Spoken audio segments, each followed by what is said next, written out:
chapter 1. We're just going to pick there, and then we'll go to Genesis chapter 3. But I want to help you maybe a little bit in your Bible study. As you study it in your prayer life, you know, I can tell you what to pray for, and I can tell you where to find it in the book. You need to pray for whatever is on your heart, whether it's your family, your difficulty going through, somebody's friend, your friend is sick or whatever. Whatever's on your heart, that's what you need to pray for. And where you can find it is between these pages here. You can find it in there. That's where you need to stand. All right. Yeah, the first two chapters of Genesis gives us two clear truths. First of all, God, it says, in the beginning, God. Now, something that took me a while to get to, I always thought God. You know, and I've always looked at God, and then, of course, I know Father, Son, and Holy Ghost. Well, that word God is plural in the Hebrew. It's Elohim. Elohim. E-L-O-H-E-E-M. And it's a plural word. And that Hebrew word is used about a little over 2,300 times in the Bible. And so, in the beginning, God the Father, God the Son, God the Holy Ghost. The triunity is mentioned right off the bat, creating things from the earth. And then, the second truth we learned in the first two chapters of Genesis, the world was morally perfect when God created it in the original. No sin, no problem. And so what happened to the world? Well, we can say Adam and Eve messed up, and we'll look at that in a moment. Genesis all will tell us what happens in the life of the earliest people who walk on the earth. For example, Genesis chapter 3 to Genesis chapter 5, and you go ahead and turn to Genesis 3, verse 1. Genesis chapter 3 and chapter 5 give us information about the lives of four people. Adam and Eve, Cain, Enoch, the grandson of Adam, through his son Seth. I want us to just take a look at Adam and Eve's life this morning. And I look at this study as a spiritual struggle that they went through. And when I began looking at it, studying, I found that we also go through spiritual struggles throughout our lives, besides other difficulties. And so everyone is struggling spiritually at some point, sometime in their life. And so the first spiritual struggle that Adam and Eve was faced was unbelief. And I believe these steps or these methods that Satan used to bring them to that point is the same thing he uses on you and I to the point of unbelief. Unbelief gives us account in Genesis chapter 3 how the entire human race was converted from believers into non-believers. And Saul's goal was and still is the same, to turn our hearts away from believing in God, trusting in God, relying on Him, and giving Him a reason to follow Satan, or give us a reason to follow Satan. Satan's strategy is based on the idea that it's simple. Of course, we know the lust of the eyes, the lust of the flesh, and pride of life in 1 John 2:16 is where he uses on those sins, he uses on Jesus, he uses on us, and those that are his old temptations. But what Satan wants to do, he wants God to look bad and sin to look good. And Hebrews tells us that sin is fun or pleasure for a season. That's mean for a time. This thing is saying sin's no fun. Yeah, that's a misquote. It is fun until everybody finds out or God finds out and we get into trouble with that. And so it's always the same with us. All right, now, in Genesis chapter 3, verse 1, now the serpent was more subtle or tricky than any other beast of the field which the Lord God had made. And he said unto the woman, Yea, hath God said, Ye shall not eat of every tree of the garden. So he starts out by giving that. Did God really say that you can't eat of that? That's what the question is here. Did God really say that? So he starts to get them to unbelieve, to giving them to doubt what God says. That's why it's important for us to stay in the Word of God, to find out what God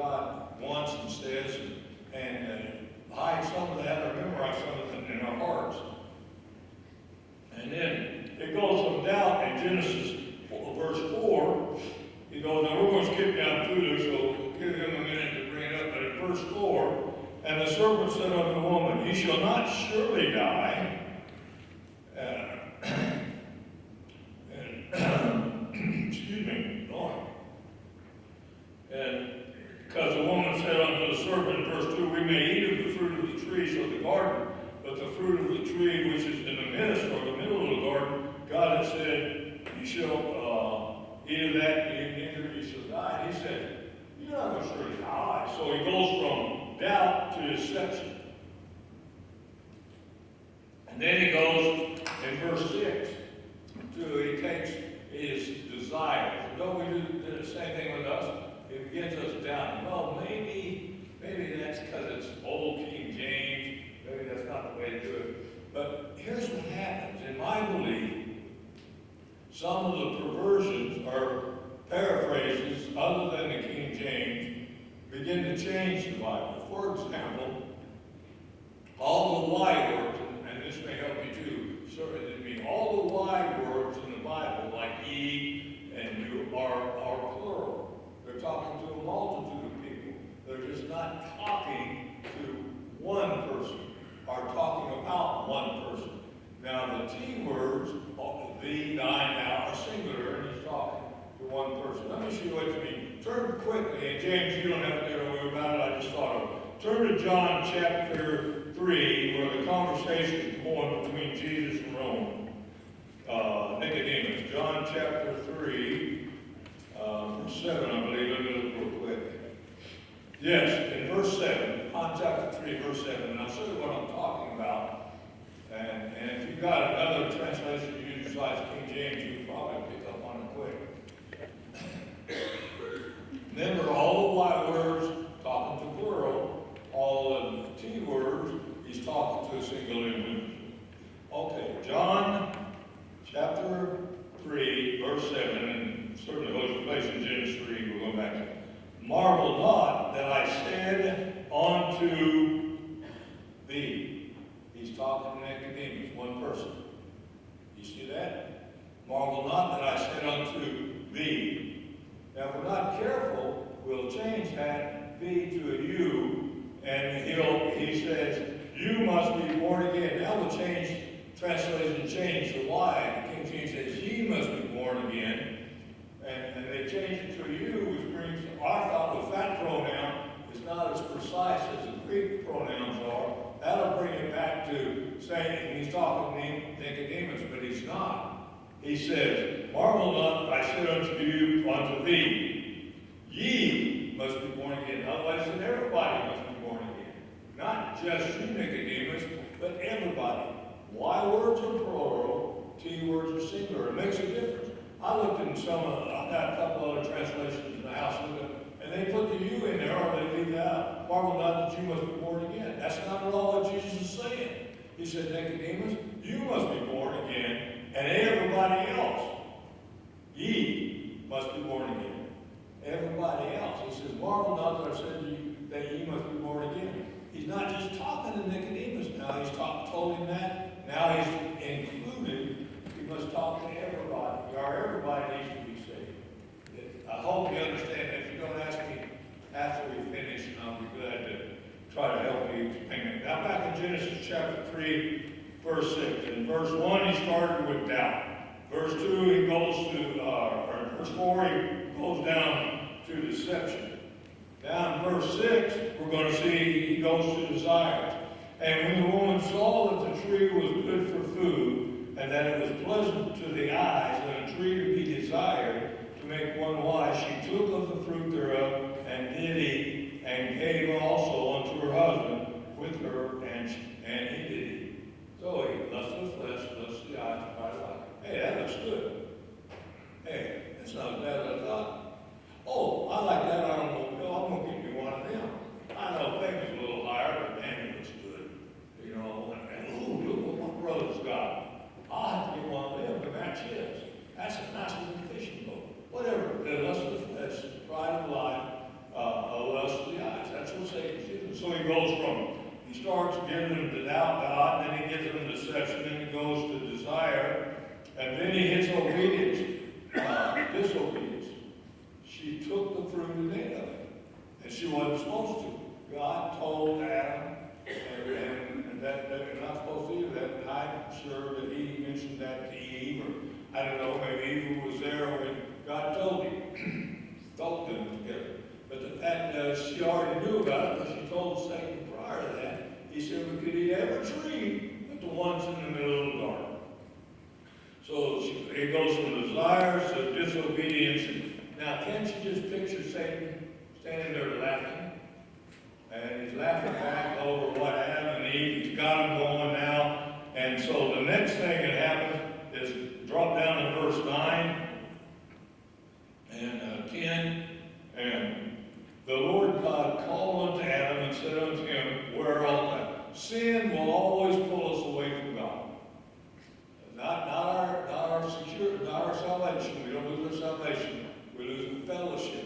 It hampers our fellowship. Like when our children don't behave or do what we ask them to do, then they don't ever stop being your kids. You still love them, but the fellowship is not the same as one of those ways you with me. My dad used to say, son, I brought you in this world and I can take you out. And I think he tried a couple times. But so it goes to disobedience, then to disgrace. In verse 10, 9, verse 9. And the Lord called unto Adam and said unto him, where art thou? That guy knew where he was, but he wanted Adam to find where he was. So it was common that Adam and Eve walked with God at a certain time of the day. They had an appointment with God every day. And that's one thing that will help us to grow spiritually, is make an appointment with God, either in the morning or in the night before you go to bed or afternoon, whatever good time for you to make an appointment with God. Read a portion of His Word. You don't have to read so many chapters a day. You can just read 2 or 3, or might only read 2 or 3 verses if God talks to you and you want to stop and listen and kind of meditate on what He's saying. But make an appointment with God. And then, then the next thing in verse 12 and 13 is their defense. God says, hey, what's going on? So it says in verse 12, and the man said, the woman whom thou gavest to me, to be with me, she gave me of the tree and did eat. It wasn't my fault, it was her fault. They started blaming me. Adam's real quick to blame the woman. So see, the woman gets in trouble all the time. But he said, hey, and that's the blame game we play too. Well, I wouldn't have said that if he hadn't said that, or she would have done that, and I would have been back at her, and she caused me to get mad. Nobody can cause you to get mad or get happy. That's a choice we make. And remember, when you begin doubting or get temptation, it starts inside, starts in your brain. That's where temptation starts. Blessings come from the outside. That's what God gives you. All right.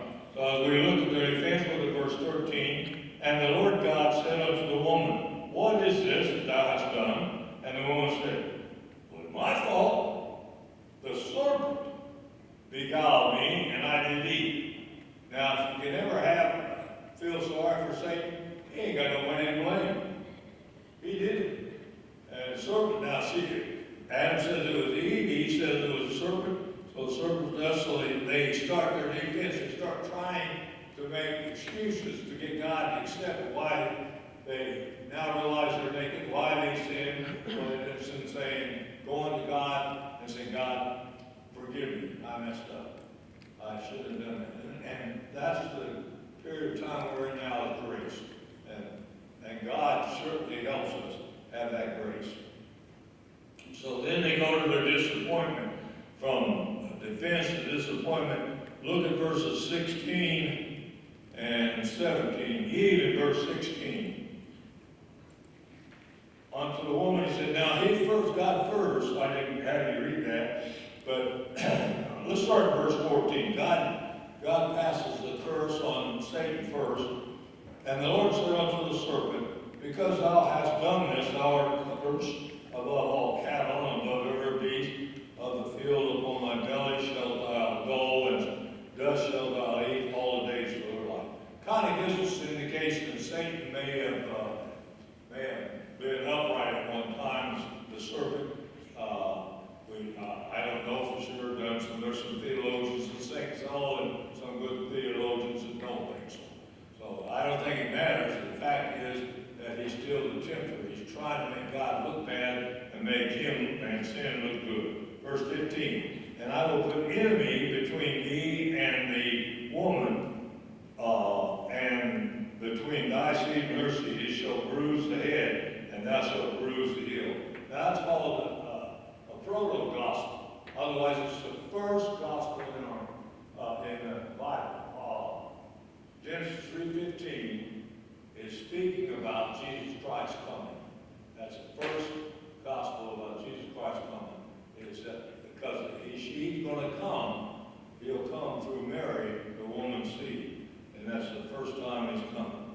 Now, then in verse 17, and unto Adam he said, so he went to the serpent, 16, then the woman, unto the woman he said, I will greatly multiply thy sorrow and thy conception, and in sorrow thou shalt bring forth children, and thy desire shall be to thy husband, and he shall rule over thee. Now remember, it's not Eve's fault that we entered into sin. It's Adam was deceived. It wasn't Eve's fault. So it's Adam's got the responsibility. And being today Father's Day, the fathers today have the responsibility of those in their home, older home, to make their home a safe, secure, and a place of protection for the kids and their wives. So now in 17, we go from serpent to Eve, and said, now the husband's over you. You're going to obey the husband. And all God's husband, that's wife's not with him, said, verse 15. And it says in the New Testament she's to submit. That don't make her adorable.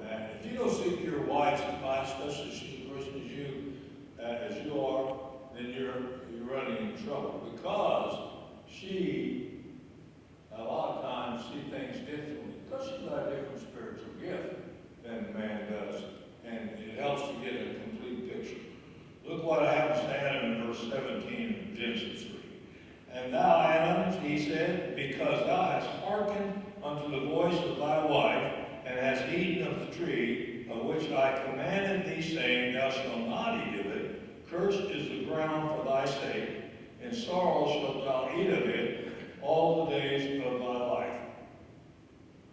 Verse 18, thorns also and thistles shall it bring forth to thee, and thou shalt eat the herbs of the field. Now I walked someplace and got some cockerburrows on mine. It's all Adam's fault. We wouldn't have had them cockerburrows if it hadn't been for that. And I don't know if they had mosquitoes and cockroaches in that garden. It was perfect. I don't think they had any bugs either.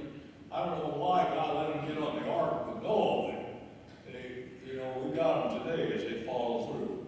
So he starts off with unbelief, and that's how he starts with. Get us not to believe in God. Then he goes to doubt, and then he goes to deception, and he goes to the approaches to desires, and then the disobedience, and then we look at the disgrace they had because they found them. He said we were naked, and he said, how do you know he was naked?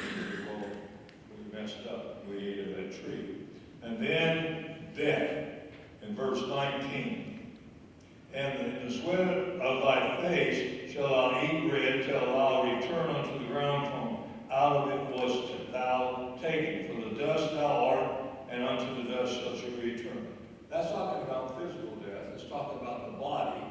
And it's going to go back to the dust. And physical death happens when the human spirit leaves the body. When we stop breathing, take our last breath. That's going to happen. Now, if you look down in verse 23, you'll find, I think it's 23, the spiritual death. Verse 23 of Genesis 3. Therefore the Lord God sent him forth from the Garden of Eden to till the ground from whence he was taken. And so that's a physical death, or if you will, a second death, a separation from God. When the Bible says the wages of sin are death, it's talking about the second death. And there's two deaths in the Bible. there's a physical death, and there's a spiritual death. Spiritual death is when we're separated from God, and we don't have that Spirit of God. We're born without the Spirit of God. We need to seek God and find God and to ask Jesus to come in the heart. Revelation 20:14 says, death and hell were cast into the lake of fire, and this is the second death. So that's what it's talking about. Spiritual death is the second death that's mentioned in the Bible. And first, the wages of sin is death. That's spiritual. That's where we're separated from God. And then we'll also die physically when our human spirit goes away. There are many out there today that still maintain the fact that man is fundamentally good. They're naturally good. I thought, well, they haven't met some of the people I've met. Others maintain that man is just fundamentally bad. And they probably got that from some ladies. But the best answer is that man is fundamentally dead in trespasses and sin. That's why we need to have Jesus come in our heart. That's why we need to be concerned about people, whether they're family and neighbors or friends, or whether they're lost. Because if they're spiritually dead, they're not going to be able to experience heaven. Man is born with a sinful nature. From Adam and Eve, we were born with that sinful nature. And that explains why the promise of the gospel centers not only on giving man God's forgiveness, but also restoring God's Spirit to man. He wants us, we need to be redeemed, and we need to have the Spirit of God in our hearts. At the heart of every sin is this thought. At the heart of every sin. Now, temptation is not a sin. Temptation can lead us to sin once we take action. But it says temptation is not a sin. But here's the heart of every temptation. It causes doubt, unbelief, gains, and is, I know better than God, is what it comes down to. I know better than God. So I'm going to put it this way. A sinful, doubting heart has been passed on to every generation. A heart that must be set about seeking God. And we got to seek God. And I've heard people use the term, I found God. Well, God wasn't lost. We were. God knew where He was all the time. He found us. In fact, Jesus said, I came to seek and save those which are lost, and those that need help. See, but we need to seek Him. We need to not find Him, we need to seek Him. But I understand the terminology, and I don't say nothing about that. I probably said the same phrase too. Now drop back with me into verse 21. I want to end with this. In verse 21, unto Adam also to his wife did the Lord God make coats of skin and a cloth and clothing. Unto Adam also and to his wife did the Lord God make coats of skin and clothed him. That tells me that God has divine care on Adam and Eve. Now He casts them from the garden. They get separated. They get put out of the garden. He puts the cherubim to guard so they can't get back in. But here, He clothes them. Now, some believe this is the first time man started eating animals. Flesh. Normally for that they were kind of vegetarian. I don't know. Could be. Could have been after the ark. I'm not 100% sure. It doesn't matter. But I know that He cared for them. He put the clothes of the skin of the animals on them. And I don't know that He wasted anything. And God doesn't make no junk. So I believe that this could possibly be where they started eating from those people. Now, so when you are tempted, He starts with unbelief. He starts getting us to not believe what God says in His Word. Then He gets us doubt. Did God really say that, mean that when He said that? I mean, this is, after all, this is 2020, and the King James is an old book written in Elizabethan language from King James. But again, I showed you the pronouns, these, thou, and thine, are singular.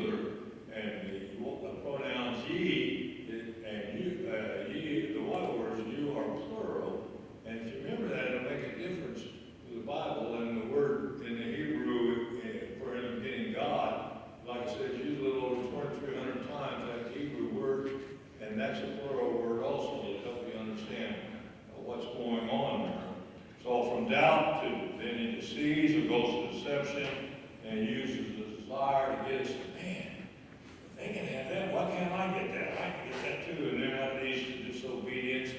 And then Satan stands back and laughs when somebody knows about it, finds about it.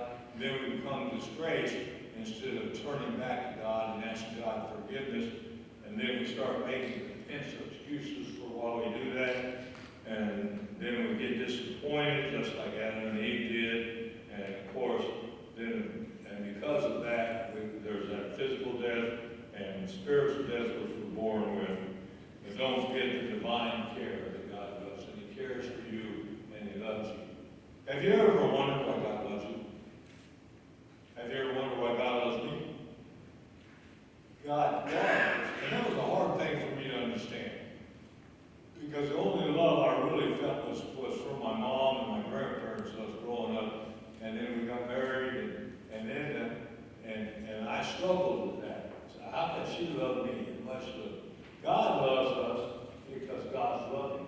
That's what His attributes. That's what He does. That's what He loves us. And Edna loves me.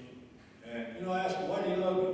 She said, well, you're good. You take care of me. But what would you love me if I didn't? Well, yeah, I love you. Why do you love me? And, after a while, she finally just said, because I do. Now, shut up and go to sleep. But you know why she loves me and why I love her? Because we have each other. She's mine, I'm hers. God loves us because He's a loving God. That's what He does. That's who He is. And He not only forgives us, and we live in that period of grace, that gives us the pleasure. Let's pray. Gracious Heavenly Father, I thank You for the opportunity to share this knowledge. I hope it helps people to understand that. I hope it helps them with their studies. Lord, as they read through the Bible and begin to see things in a different light, as You meant for them to see, Lord, I thank You for loving us and giving us Your